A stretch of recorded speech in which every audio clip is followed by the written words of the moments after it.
Nagbitiw sa pwesto sina Executive Secretary Lucas Bersamin at Budget Secretary Amena Pangandaman sa gitna ng issue sa flood control projects. Ayon sa palasyo, nag-resign ang dalawa bilang delikadeza. Nasa frontline ng balitang yan si Maricel Halili. President Ferdinand R. Marcos Jr. has formally accepted... Mismong sa Malacanang na nanggaling, tinanggap na ni Pangulong Bongbong Marcos ang resignation ni na Executive Secretary Lucas Bersamin at Budget Secretary Amena Pangandaman.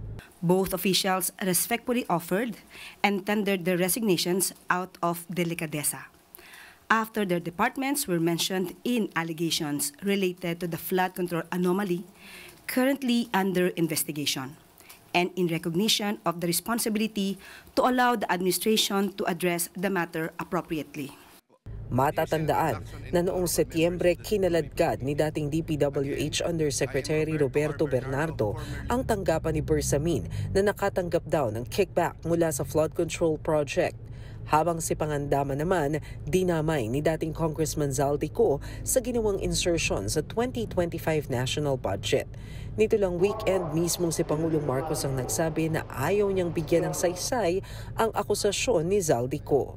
Hindi po natin masasabi na ang mga aligasyon ni Zaldico ay seryoso. Makikita po natin sa kanyang mga sinabi at sa mga pictures na kanyang pinakita.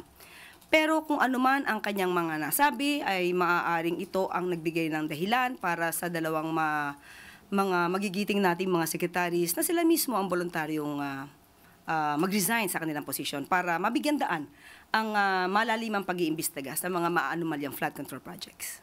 Papalit bilang Executive Secretary si Finance Secretary Ralph Recto. Tiwala raw ang Pangulo na kaya nitong gawin ang tungkulin ng tinatawag na Little President. Surprise, yeah, but work has to continue.